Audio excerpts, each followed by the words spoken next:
Hey, this is John Hope Bryant, and this is the Money and Wealth podcast series on Black Effect Network on iHeartMedia.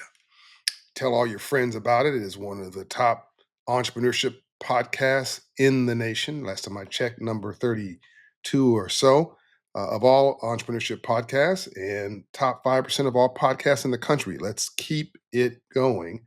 This is the opportunity economy and this is the aspiration generation, and you are the people who are aspiring. And thanks for all the feedback that you give me on social media about the podcast or stopping me in airports or when you see me in the street or in uh, conference rooms, when you pass by a conference room and see me there with your boss or whoever, and you're stopping by to give me some love, I appreciate that. And I love the feedback, and I take the feedback and I put it back into the podcast series and try to be responsive to that, like literally. So if you want to make sure that I am listening to you, leave comments when you see snippets from the podcast in social media, my Straight Talk Live series I do every day. Leave comments. I'm the one who reads the comments and respond to them. Are you getting a response? That's from me personally. Let's get into this week's podcast, which I'm building on the business plans that I created for America. And I did one called the Economic Business Plan for Black America last week, tied to Dream Forward, which was introduced on the 57th anniversary of Dr. Martin Luther King Jr.'s assassination, his memorial that we did with Dr. King's daughter, Bernice A. King, who was a board member of Operation Hope and a friend and a partner in our work, and Ambassador Andrew Young, who was on that balcony with Dr. King when he was assassinated, and the Memphis mayor, Paul Young. We did that and launched it. And there are other business plans that we will get to: the business plan for Latino and Hispanic America, the business plan for women, the business plan. These are economic business plans for Native Americans and rural America and Asians, et cetera. I'm going to map all these out. But as I thought about the last business plan, that's very opportunity rich. People are hurting right now. They are in pain. They're frustrated. They are um, sometimes lacking confidence, and that needs to be spoken to. That has to be addressed. Like that's real, right? And there's nothing wrong with you if you're feeling a certain kind of way right now. There's nothing wrong with you. In fact, if you're not feeling a certain kind of way in the current environment, then something's wrong with you. If you're not feeling a certain kind of way, there's reason. If a bear or a tiger is chasing you, or a lion is chasing you, and is within, I don't know, 100 feet, you should be petrified. Like there's reason for that, right? Fear is in your system. God put fear in your system for a reason: fight or flight. Um, your critical thinking skills, but it should not overwhelm you. It should not paralyze you, right? It's something that should not define you. I take no for vitamins. That's me. I've been, doing so much with so little for so long. I can almost do anything with nothing, right? I've said over and over again, success is going from failure to failure without loss of enthusiasm. My most prized trait that I have of me, other than my spirituality, is my resiliency and that I never give up. Uh, I just, I just brush it off, whatever it is, and know that God made me to win. Like God made you perfect and unique, perfectly unique, right? And the five fingers that you have on each hand are have fingerprints which are not reproduced anywhere in the world. They're unique to you. Isn't that amazing? 8 billion people on the planet. There's nobody just like you. You just need to find your specialness, find your gift, find your groove. Here's another one for you. Um, and the title of this podcast week episode is Why Smart People Fail. Not when smart people fail. You will fail. If you're trying to do anything, you're going to slip and fall, you're going to fail. But failure is not a determination of who you are. It's an outcome to an experiment. That's all it is. So if you try anything, you're going to slip and fall. You're going to fail. You're going to fall short of the glory of God, because rainbows only follow storms. You cannot have a rainbow without a storm first. It is a scientific fact. So I want you to get used to failure. And I'm about to now show you some examples and benefits of failure. You can't fall from the floor. Okay. And I'm going to share with you my own stories, as I often do, of failure and why it has become something that uh, I've interrelated, I've ingrained, I have know, interlaced into my life. Look, success is easy. Going shopping is easy. Saluting, your achievements is easy. But you want to know what somebody's made of. Trip them up. Let them fall and see how they get back up. Life is 10%. This is from my last book is Financial Literacy for All. Make sure you get it. I've had 6 books. The book Up From Nothing is all about my failures. But my first book was Love Leadership. And I talk about indirectly failure. I say that, that there's a difference between believing in yourself and not believing you're worthy to be yourself. I talk about courage as being nothing more than your faith reaching through your fear, displaying itself as action in your life. I'm going to repeat that in this book, Love Leadership. I talk about faith, that courage is nothing more than your faith reaching through your fear, displaying itself as action in your life. I go further and say that vulnerability is not a weakness, it's a strength. But very few of us are tough enough to be soft. Like, see, we have it backwards, right? And I want to teach you courage. Okay. I want to teach you the power of vulnerability, the power of transparency. It relieves so much stress and pressure when you just acknowledge that you're human. Um, and then you grow and build from there. Like again, you can't fall from the floor. You can mess up and screw up and not be a screw up. So even the smartest people, here's a fact number one. Even the smartest people in the world stumble. What separates them is not the brains or are not the brains. It's the bounce back. Okay.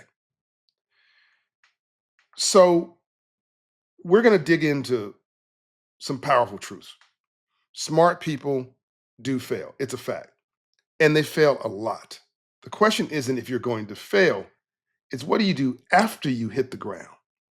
Let's get into that. So there's some myths, okay?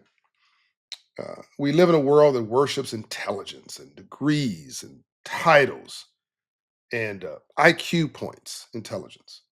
Um, Perfect lives displayed on, say, Instagram or TikTok or whatever. Okay, seemingly perfect lives, but there is no perfect, right? That's a lie. Okay, um, the word personality comes from the Latin root word persona, which literally translates quotation marks, in other words, broadly speaking, but translates in to perform. So your personality is your performance you're putting on for the world. It doesn't mean it's a lie.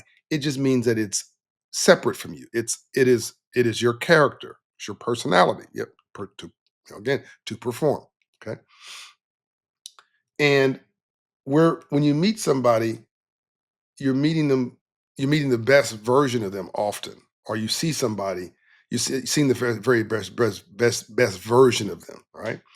And because they're going to present to you the part of you of themselves that they want you to be compelled by, right? I like showing you who I am. I think that you're going to be more impressed with my authenticity than any game that I might have of showing you a version of me that's just not true. And everybody knows perfection doesn't exist. Everybody knows that somebody who says that everything is going right in their life is lying, right? We want to believe the hype, I guess, which is why we keep falling for charlatans and fake and fake this and fake that. But the reality is, um, we're all just trying the best we can.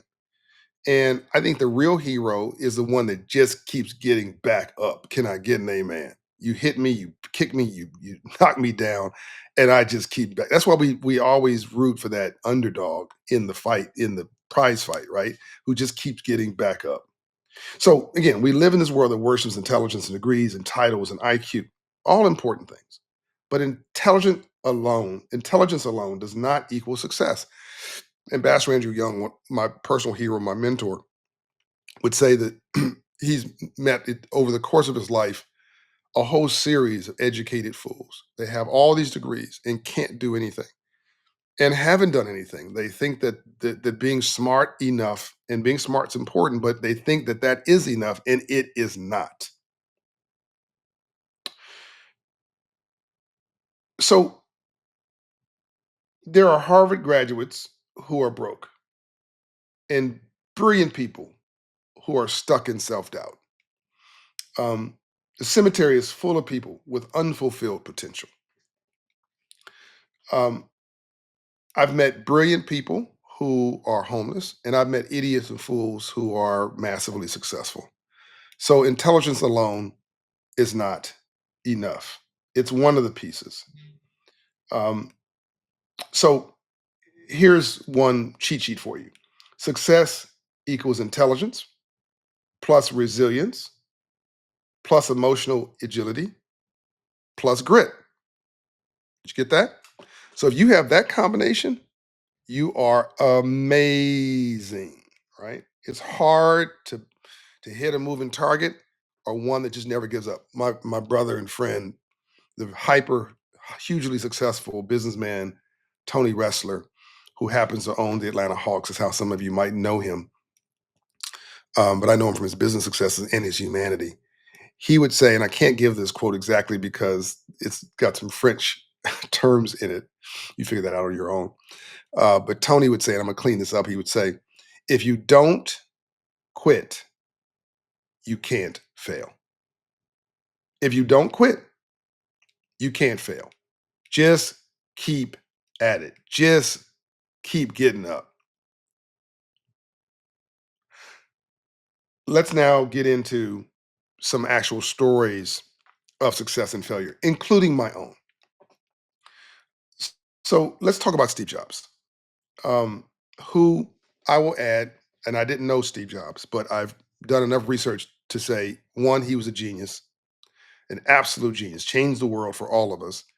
Two, probably not the greatest person on the planet. In other words, not a really nice human being, it appears from all reports. Not very philanthropic, did not believe in philanthropy, did not have a personal foundation. His ex-wife is now incredibly philanthropic. So God bless her for using his largesse to heal the world.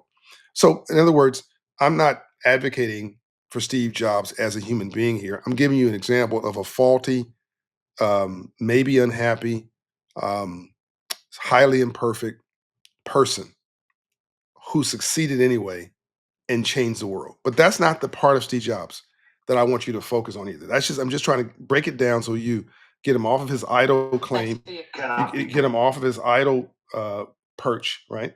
And you get him. I want Steve Jobs to be approachable for you. I want him to be somebody that you can reach out and relate to. So the first thing I'm gonna tell you about Steve Jobs is he was fired from the company he started. Now I want you to think about that. He created Apple. Think about, I mean, I founded Operation Hope, and think about one day my board of directors, after 30 years or whatever of building this thing into a behemoth, they just fire me. They have the right. If with the majority, they have majority votes. I'm the founder, chairman, and chief executive officer. They could fire me. And the board of directors of Apple did fire Steve Jobs. But it was the best thing that ever happened to him. And this is only one or two parts of the Steve Jobs story. This is the one that you don't hear, but you might know about. But I'm gonna tell you this one first. I'm gonna tell you the story that I'm absolutely convinced you never heard about. The second story, in my view, is more stunning than the first. The first is pretty amazing. So he builds Apple, grows it from nothing with Wozniak, his co-founder. Did you know he had a co-founder? And um, at some point loses confidence from the board of directors, um, and they fire him. He's off in the wilderness of self doubt, and he picks up a new idea, a company called Next. And for about a decade, Next underperforms. Like Next was Next. The world begins to question the brilliance of Steve Jobs and and he begins to question himself. Importantly, again, he never gave up.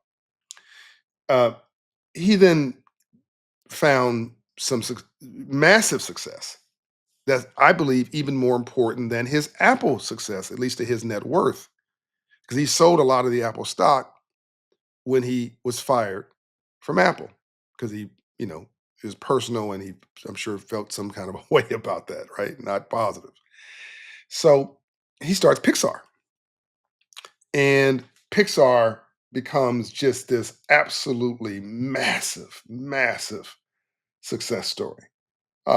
And that, in many ways, is the saving grace of Steve Jobs financially. Uh, it reimagines them. In fact, let me give some credit. Steve Jobs was not the only founder of Pixar. It appears there were a couple of them, including Ed Catmull, who doesn't get the credit he deserves. But it appears that Steve Jobs takes this idea and grows it beyond anybody's wildest dreams, and including his own. And then he comes back to Apple and kills it, right? But that's not the story of Steve Jobs I want you to obsess on. Here's a story I want you to sit down for because it's going to blow your mind. Steve Jobs was the child of a Jordanian immigrant from Jordan, from what we call the Middle East region, North Africa, quotation marks, that area, and a white mother. The parents of the white mother of Steve Jobs did not approve of Steve Jobs' the father of Steve Jobs, the immigrant, being part of his daughter's life. The parents of the Caucasian woman who had a child with this Jordanian immigrant. Okay, the parents did not approve of the Jordanian immigrant and wanted to put the child up for adoption. That child was Steve. I'm gonna paraphrase this. The the parents decide they want that Steve to go to a wealthy, well-heeled family. As I understand it, that family selected Steve, and then something happened, and the adoption fell apart. And when the adoption fell apart, the family had to scramble to find a new suitor, a new um adoption host for young Steve. That was not their best choice or their first choice. It was a last choice. Well, that was his middle class family called the Jobs family. Can't make this up, in Silicon Valley. They adopt this young man, bring him into their household, and name him Steve Jobs. And he hangs out in the neighborhood, and around the corner is this brilliant dude named Wozniak. The rest of the story you may know. They go in the garage and create this amazing idea from nothing called Apple. Now, you can put the rest of this piece together. Apple today is one of the most valuable companies in the world. Last time I checked, over $3 trillion of market cap and tons of cash on demand. It's like they got a GDP of most that they've got a wealth equation that's bigger than most countries. But what would have happened if Steve Jobs, and we don't discount his genius now, what would have happened if Steve Jobs was instead adopted by a single parent mother on the south side of Chicago in that same period. Keep in mind, Steve Jobs is brilliant. Now, I tell you what would have happened. He would have become the biggest, most successful drug dealer the South Side of Chicago had ever seen. Um, because God's not going to deny you your genius, and he would have found a way to use that brilliance and that genius in a broken neighborhood to create enterprise for himself. I mean, what do you think a drug dealer is, if not a unethical, illegal, um, inappropriate business plan structured entrepreneur? They understand import, export, finance, marketing, wholesale, retail, customer service, security, territory, logistics, right?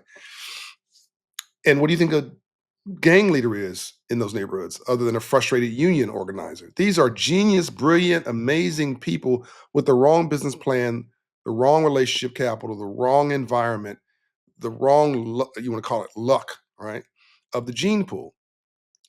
But they're not lacking intelligence, right? And that's why I say you hang around nine broke people, you'll be the 10th.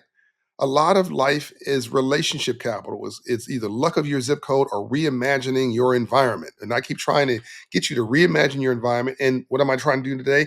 Reprogram your mindset. If you can't change where you are, change how you see where you are and change what you do about where you are and what you're going to do to move away from the environment that may be keeping you from being the best of who you are. Hello, can I get an amen? This is the church of what's happening now. What have you done for me lately? So, Steve Jobs, uh, that we all champion as a hero who literally changed the world. Every device you're looking at right now, whether it's an Apple device or a Samsung or whatever it is you're using, or even an Android, that that uh, glass-like surface that is touchscreen, right? That you use, that was Steve Jobs. Everybody uses that technology and that approach. Basically, remember the some of you remember uh, uh, the handheld device or devices that were literally uh, you punched the keyboard. It was a little bit of a keyboard on it, little screen, and you had these keys, and you punch the keys on whatever the device you were using. It was tactile. In other words, you literally you hit these little buttons, right? Or the rotary dial, the push button phone, or the rotary dial phone. I'm going too deep for some of you people, right? Like, what's a rotary dial phone? The point is that this technology of touchscreen technology is is fairly new, and he revolutionized that. He revolutionized music, books, all these industries that this guy transformed. Um, and he was a failure. He'd been written off by the world, and he was a Jordanian minority immigrant. Oprah Winfrey, who I absolutely adore. I count her I can't say she's a friend. We're not like we hang out, but we're friendly. She allows me to communicate with her, stay in touch with her. She gave me the Use Your Life Award, which helped to set me on the world stage. You can still go and watch that online from her show, The Oprah Winfrey Show. I really thank her and appreciate her, and she's amazing. Well, uh, she uh, was told she was unfit for TV. In fact, she was fired, humiliated. She could have just walked away. Instead, she leaned in. She was a local um, broadcaster in Chicago. That's where I met her. Where she had the Oprah Winfrey Show there, still based in Chicago, but she was started as a broadcaster when she started. She got sort of made her first public acclaim as a news broadcaster, a talk show host in Chicago, and then she tried this new concept once she had some success of, and this is the way I describe it, going spiritual or becoming, getting deeper about everything.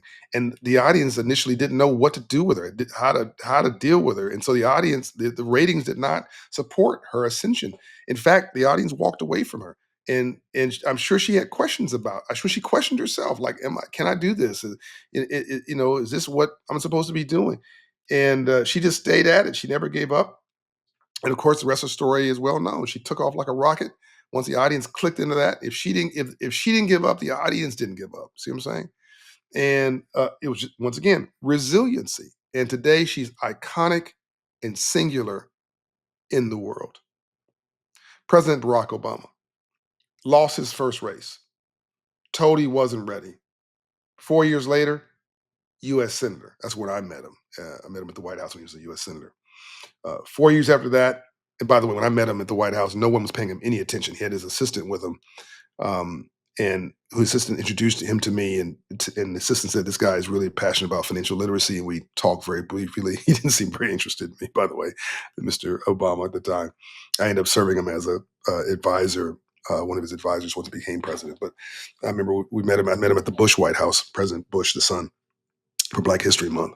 And I mean, I wasn't blown away by him when I met him. He didn't seem like it actually seemed like we became president. He became taller. He just seemed much more bold and audacious later on. Again, I guess his confidence increased, right? His increased, his confidence increased. It's natural. Um, and success begets more success. And so I met him as a U.S. senator. Very nice guy, very articulate, very smart.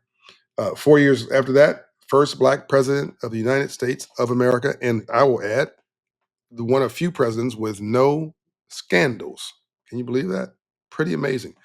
President Abraham Lincoln, who is touted as one of the most amazing success stories, failed at everything. I mean, at everything. The only thing he actually succeeded at was being elected president of the United States of America. Then once he did that, half the states said, "You're not my president," walked away from him, and that started the Civil War.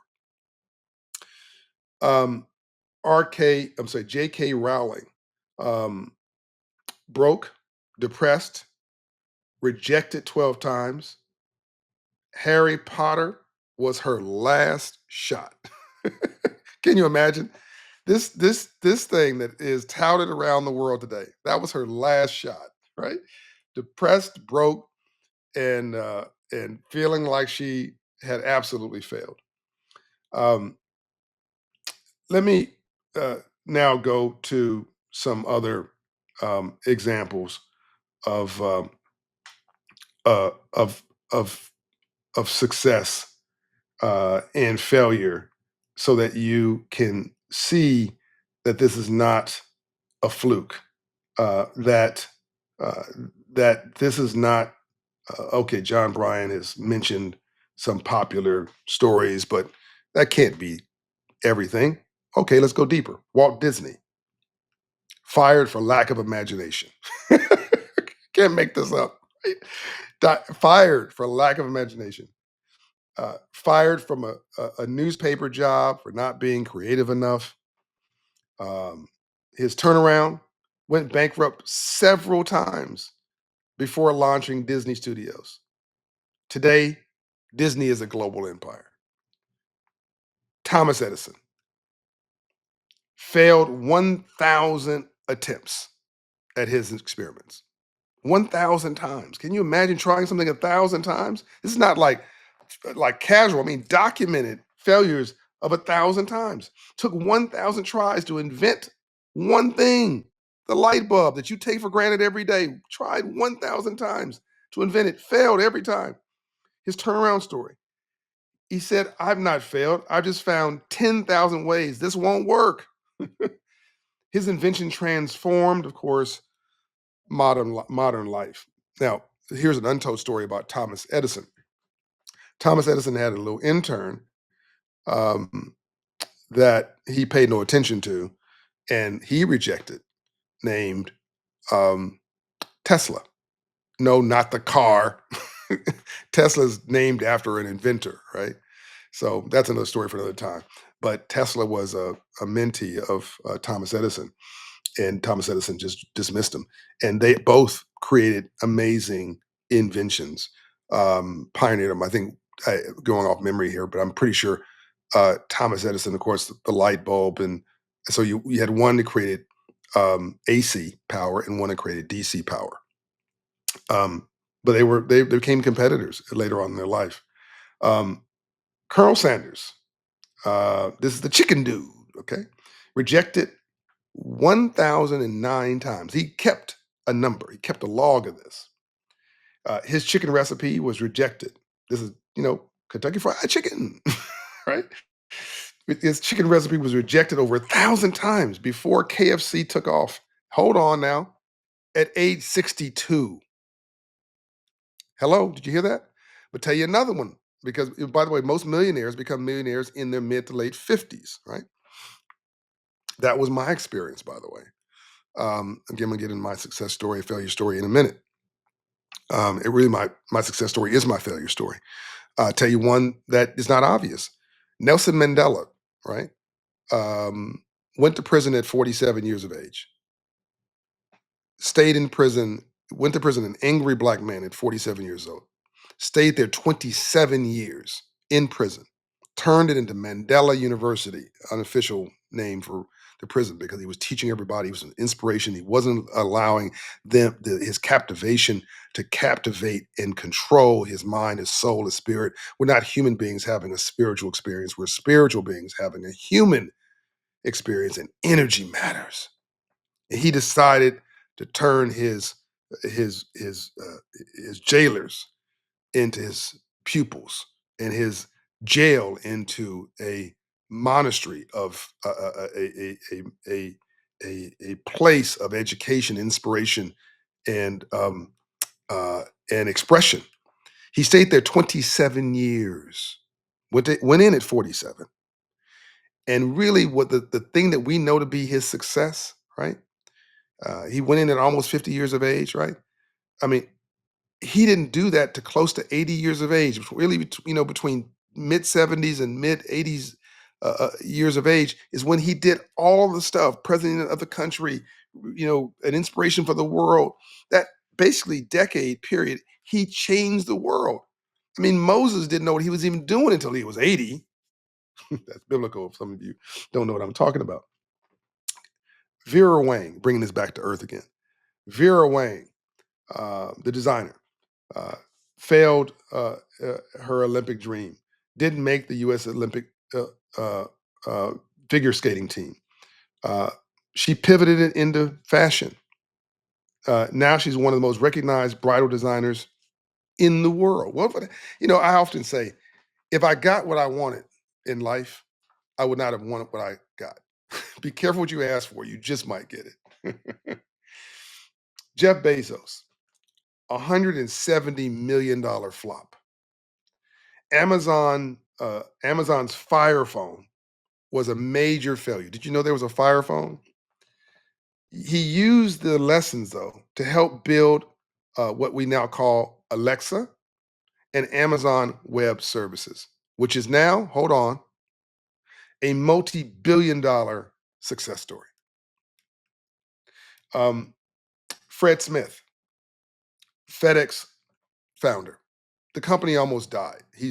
Fred's still running the company to this day in Memphis, outside of Memphis. Um, the failure.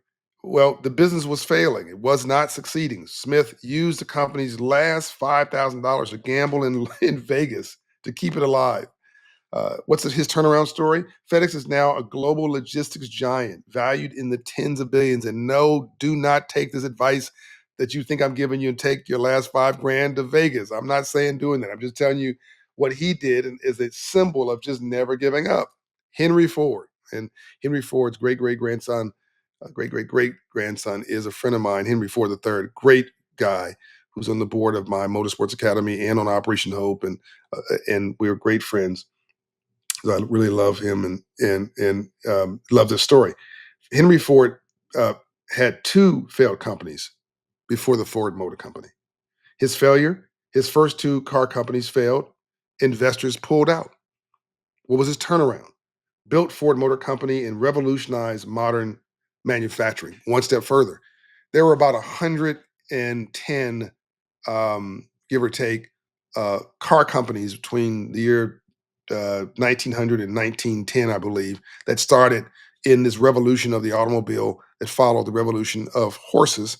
Very much like we're in the AI revolution today, and all these companies jumping into the fray and throwing billions of dollars, tens of billions of dollars, trying to be the first to market and trying to distinguish themselves. During this automobile situation, this decade, most of these companies failed. And you're seeing the remnants of some of those companies, which are now brands in other companies. Chrysler, which is its own company. Dodge, which is its own company. A lot of these, Cadillac, a lot of these things that you take for granted were standalone companies, and some of them uh, just failed, and you don't even hear about them anymore. Well, one of the problems was cost containment and efficiency, and Henry Ford got an idea around manufacturing, which was his revolution was the assembly line, but he couldn't get workers to do this what was became monotonous work on the assembly line. So he had to pay them more to do this monotonous work. Well, he ended up paying them enough to buy the automobiles that they were actually making, which they did aspirationally, and he ended up by accident birthing the middle class in America. It came from that experiment. He also then birthed a huge success with this growth of the Ford Motor Company. By the way, the founder of Motown Music Company, Barry Gordy, got the idea uh, of uh, his Motown Music Company and how he was going to become a production facility in house, everything produced in house, writing, producing, not directing, writing, producing, manufacturing, talent development, all the stuff. The assembly line of talent came from him working at the Ford Motor Company. That's a little known story. And so out of failure came two successes, Henry Ford and Barry Gordy. It's deep, isn't it? Um, Ariana Huffington, who I know, rejected 36 times. Her failure, her second book was rejected by a publisher 36 times. 36 publishers said, no, this is stupid. Get it away from me. Her turnaround, she later founded the Huffington Post, one of the most influential digital media brands in the world. And she's, hugely successful and a nice person. Sarah Blakely, who I also know, failed her law career. Did you know she had a law career? Her failure scored low on the LSAT and got rejected from law school. Her turnaround invented Spanx with $5,000 investment and no outside investors. Became the youngest self-made female billionaire, and she's a pretty cool person. And her husband is also an entrepreneur. But you wouldn't know that from the story. You just assume looking at her today, she's always been beautiful, successful, and her life is perfect. No, not true. She's had to reinvent and reimagine every step of the way. Uh, Stephen King, yes, Stephen King. He threw the movie Carrie in the trash. His first manuscript, Carrie, was rejected 30 times. He threw it away. What's his turnaround story? Listen now. His wife rescued it. Today, it's sold over 350 million books worldwide. It was a book, then, of course, adapted. And let me tell you now about my story. Um, I grew up in Compton in South Central LA, and if you're listening to this podcast, you'd probably know most of this. So I won't bore you with this. I want to get back around to some lessons I want you to take from this podcast episode that are practical and useful for you with regard to your mindset. But you may or may not know. I'm gonna do this with crib notes for me. I grew up in South Central LA in Compton. I was born at Good Samaritan Hospital. My mom and dad created a little, conglomerate for a black family with a high school education. My dad was from Alabama. Uh, Mother was effectively from Alabama also, but she grew up in East St. Louis. They got together, moved to South Central LA, where they had me at Good Samaritan Hospital. They owned a gas station at Vernon and Normandy on the southeast corner. It's still there to this day. We owned a house on Santa Barbara Boulevard, now called Martin Luther King Boulevard. We owned an 8-unit apartment building, which we bought for $18,000.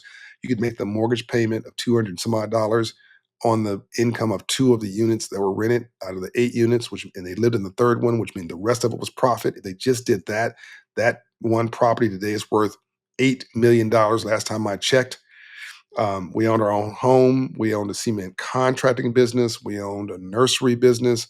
They were hustlers. My mother was a seamstress part time. They lost everything. And that's another podcast. You can go back and listen to the podcast I did on my mother. I did one, I think, on my father. I did one on my own failure story. But they lost everything. My mother could have taken my dad to the cleaners because California's a community property state, 50-50, and she could have taken literally everything he had because she had the children. She had me and my brother Donnie and my sister Monty, Mara, we call her, and originally Mara Hoskins. And and she didn't. My mother chose to leave with the kids and her own self determination.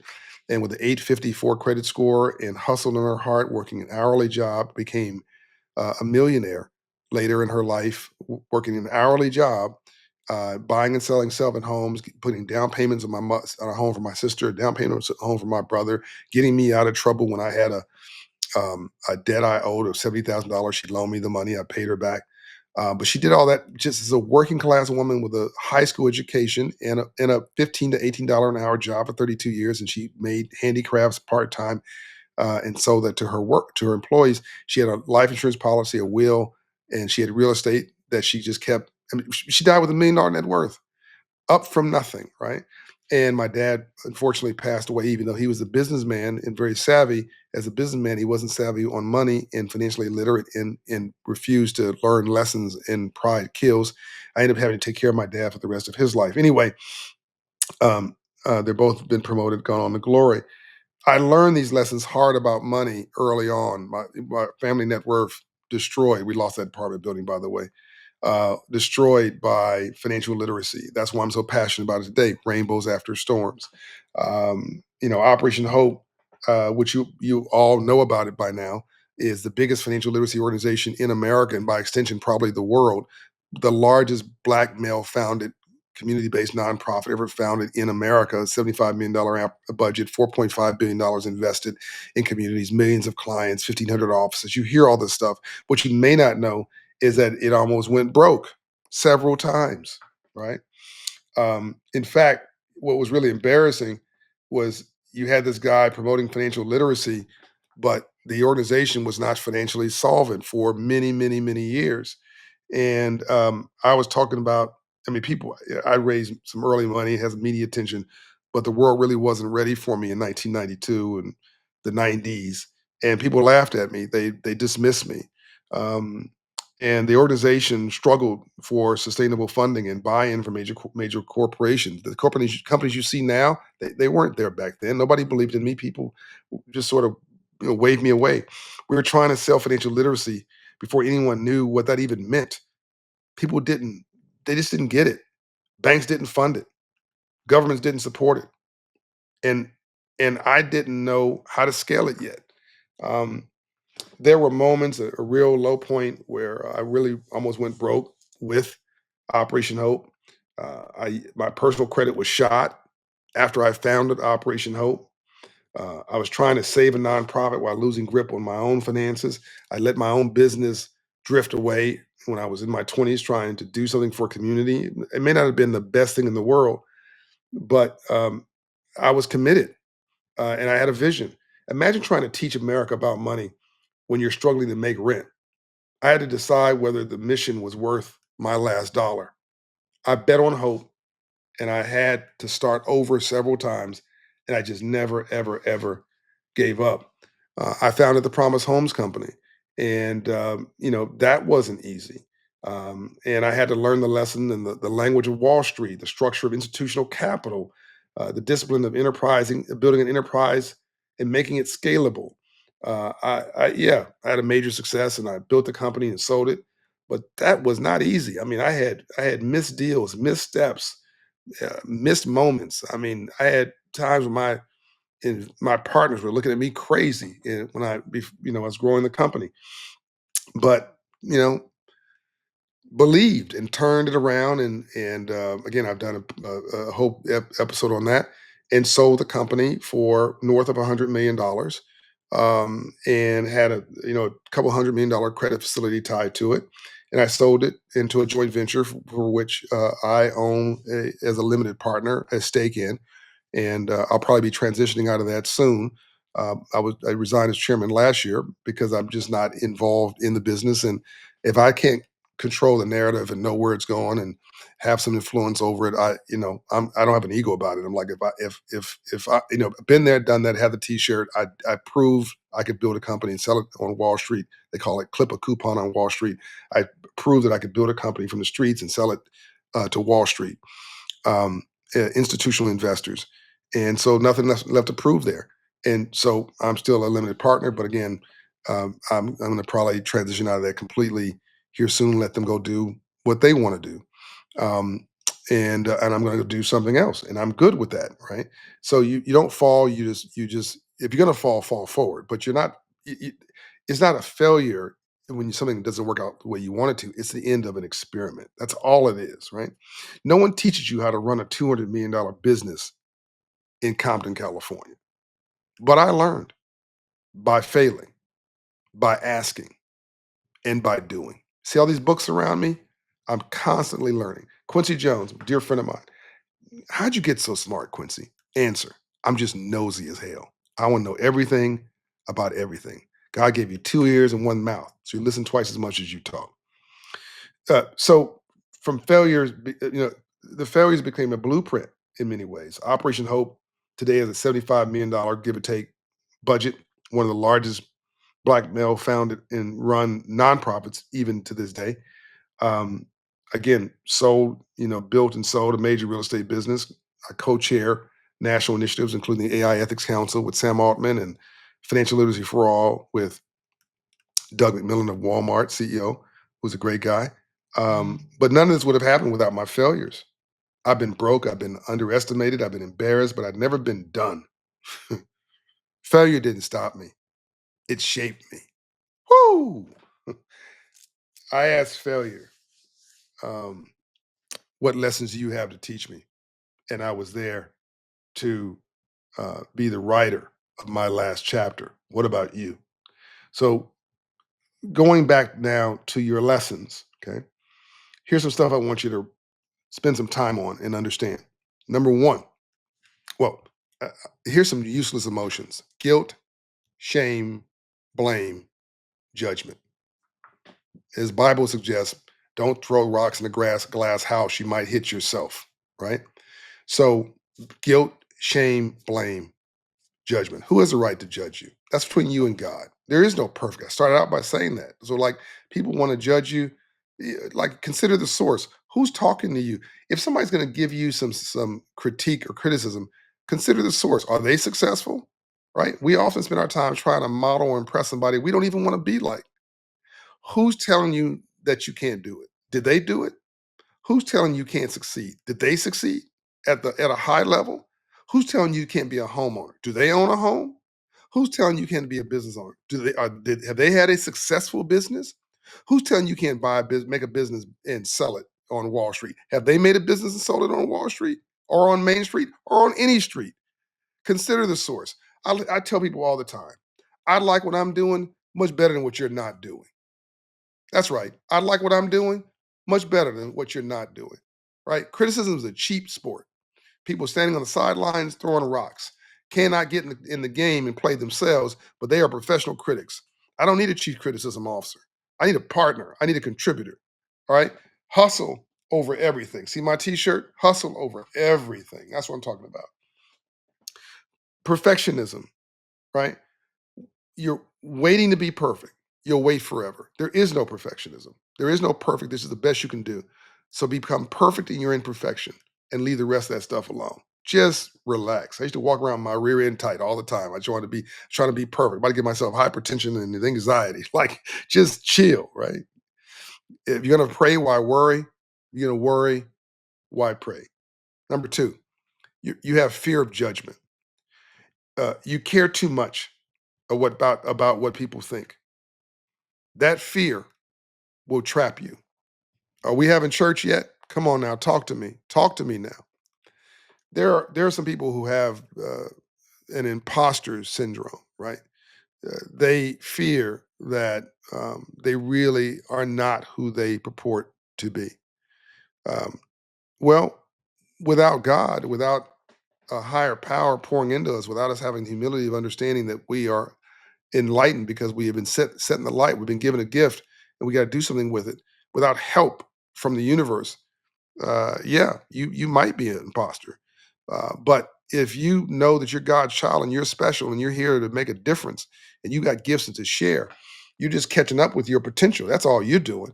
So, but imposter syndrome is real mentally, particularly if you have depression, low self esteem, and a lot of people will leave. I was talking to a lady today. She when I came in the airport, she was my greeter, and she was saying she's in a relationship and she just feels like her partner, everything's going well, her partner's trying to almost like destroy the relationship. She can't figure out why things are going so well. I told her it's imposter syndrome. That brother probably comes from an unstable family, unstable situation, doesn't know what stable looks like, and it scares him. And before you can leave him, he wants to create a situation where you will that he will leave, that you're gonna that he before you can leave him, he's gonna leave you. Before you can leave him, he's going to create an environment where that is unsustainable in a relationship. So he can't be disappointed. So he can't be hurt. So his heart is not broken. And that sounds crazy, but people do this all the time. Hurt people, hurt people, hurt people. It's an old Southern saying, no matter how much I love you, my son or my daughter, if I don't have wisdom, all I can give you is my own ignorance. And so out of love, we pass down bad habits from generation to generation. If I don't like me, I'm not going to like you. If I don't feel good about me, I'm not going to feel good about you.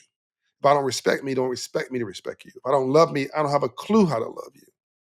And if I don't have a purpose in my life, I'll make your life a living hell. Whatever goes around comes around. So this dude, who he loves her, but he doesn't love himself. Right?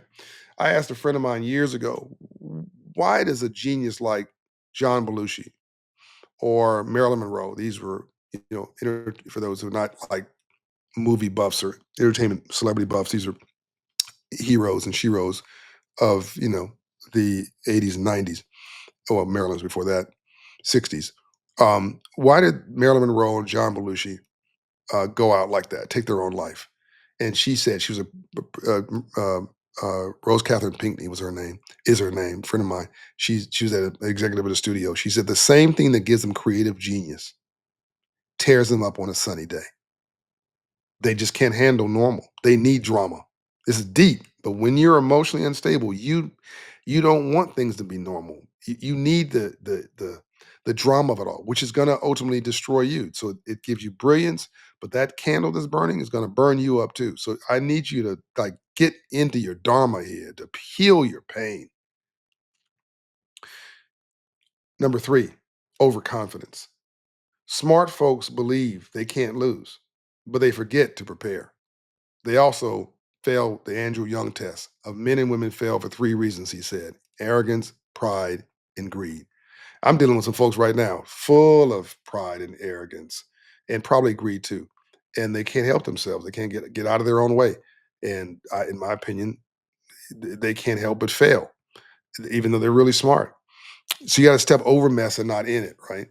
And always treat people as you want to be treated and be gracious and kind and loving, even if it costs you something, right? You want to be able to, well, look yourself in the mirror. And I go to life. I go to bed. I go to life. I go to life too. I go to bed every night completely comfortable. Well, reasonably comfortable with my own skin, but I sleep very well, and you should want to do that too. So you want to have confidence, but you don't want to be overconfident. You don't want to be arrogant or, or cocky or you want to be light, right? Carry your gifts lightly, right? And again, treat others as you have them as you want to be treated yourself. That's actually biblical. Number 4, not asking for help. Pride will bankrupt your progress. Number 5, ego and identity. Being smart becomes your identity. So failing feels like you are the failure, right? Because that is your identity. It goes back to what I said before about low self esteem. You can actually have high confidence and low self esteem. It happens all the time. Or you have these tech geniuses from the Silicon Valley with a some of them with a blind spot called people. Or you have also financial geniuses, and they think because they're tech geniuses or financial geniuses, they're literally geniuses. That means that they're successful or genius. That means that they can translate that success into every other part of their life. That because they're smart there, that means they know everything else. Not true. And they will fail massively. You can have high IQ and not have a high EQ, right? Am I getting too deep here? So you really have humility. and knowing what you don't, acknowledging that you don't know some stuff actually brings you credibility. A friend of mine is Sam Altman, who I think is a modern day Steve Jobs. And when we talk about artificial intelligence, I asked him about the upside and the downside. He said, "Well, the upside is we may cure cancer in 10 years. The downside is it's something really bad might happen, and I don't know what it is." He said. So that was humility. That took humility for him to say that. That made me trust him more, not less. He's the founder of OpenAI, or the CEO of OpenAI. Um, Six, overthinking. Analysis is paralysis, right? Action is the cure. Stop overthinking stuff. Stop navel gazing. Stop admiring the problem, right? Um, so smart people fail because they think their brain is the tool, right? But it's the bounce back that builds wealth, power, and purpose. So I tell people all the time, don't let the perfect become the death of the good. Just get up and do something. Why do you think your phone has my phone is an iPhone, and my phone is a 16 Pro. But the software upgrade that I last checked was 18 point something, which means every time you get that phone, within weeks of you getting it, there's a patch, a software upgrade they're doing because it's not perfect, right? It's just good. It's a good phone. It was good enough. They got it to market. If they waited for it to be perfect, they never would issue a phone. They issue the phone. It's really a computer. And then they send you a software upgrade, a patch every few weeks, and you do it without thinking about it. So why aren't you treating yourself the same way? Understand you're in this world. God put you in this world, right? He put you in the game. Don't wait for the perfect. It's not coming, right? Just get in the game, do the very best you can, and keep getting software upgrades. Keep reading books, being nosy, keep learning, listening to the podcasts like this. Realizing God gave you two ears and one mouth, so you listen twice as much as you talk. Be humble, be nosy, be curious, be fascinated, be a contributor, be a net giver in life, in life with opportunity. Okay, I'm almost wrapped up here. Hope you're enjoying this. Here are some practical tools and habits for you to build resiliency. And I hope you're enjoying this. Um, Normalize failure. Expect it, don't fear it, learn from it. Two, reframe the story. Instead of I failed, say that was a lesson. What next? Again, I take no for vitamins. Number three, keep a learning journal. A learning journal. Track mistakes, extract value. Four, take micro risks. Small bets, daily discomfort, it builds comfort, it builds confidence. Five, share the journey. Vulnerability invites support. People want to help those who are real. I ask for people all the time to help me. I don't understand this. I don't understand that. Can you help me figure this thing out? I'm nosy. I'm curious. I'm always trying to learn. And I go to experts who may know something more than me. And that asking, if you, somebody told me earlier today, a friend of mine who I really respect, Phil Griffin's his name, if you ask for money from somebody successful, they'll give you advice. But if you ask for advice, they may give you money. Right? And that is really true, right? That's another podcast for another day. But that actually is a crib note. That's like a cheat sheet. That's really true. People, you want to turn me off? Come to me and ask me for money. Like just a complete turn off. I mean, it's simplistic. Also, anyway. And yeah, just don't do it. Have genuine relationships and genuine interests. Number six, um, build a circle that checks you. Iron sharpens iron. Your brain needs a crew. Hello. Again, if you hang around nine broke people, you'll be the 10th. The opposite is also true. Number seven, detach your identity from your results. You are not your resume, you are your resilience. Number eight, play the long game. I can't stress this enough. You make money during the day, you build wealth in your sleep. It's another Tony Rester quote. Play the long game. Zoom out of your life. Zoom out. Stop obsessing on this thing in front of you. I walk through life consciously oblivious of most things because most things just don't matter. Zoom out. This failure you're obsessing on won't even register on your life's map in 5 years if you keep going. Again, making this, bringing this back home. What did my friend Tony say? If you don't quit, you can't fail. So if you're listening to this right now and you failed recently, good. That means you're in the game. The smartest thing you can do is to stay in the ring, keep swinging, and keep learning. Remember, the smartest people don't win because they're smart. They win because they're stubborn. They're stubborn about the vision and flexible in their approach. I want you to tell people about this podcast, encourage them to subscribe, get my book, which is now out in paperback, Financial Literacy for All. It's still a number one bestseller a year after its issuance. So thank you everybody for that. Financial Literacy for All. I have 6 books in total. Go to Operation Hope and tell them I sent you. They'll offer you a $1,000 coaching scholarship good for 12 months at an Operation Hope Inside location near you, or online.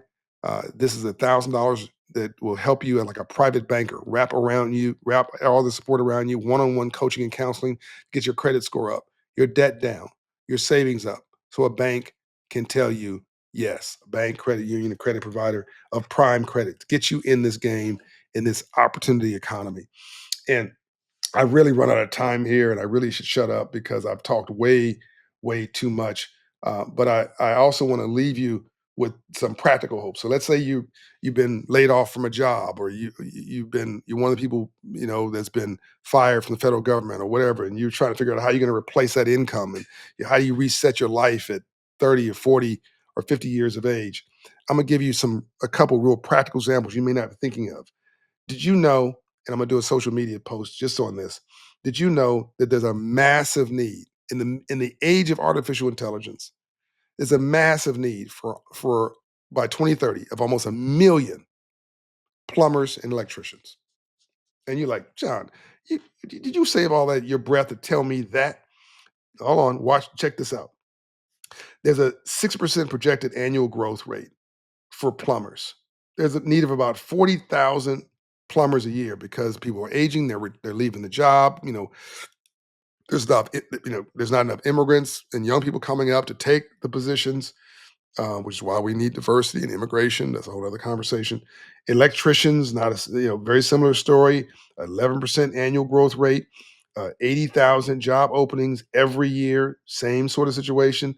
And you're like, I'm not interested in being a plumber or an electrician. Really? Check this out, because you can't AI your plumbing, you can't AI your electrical grid. These are things that we're going to need forever, and these needs are going to expand.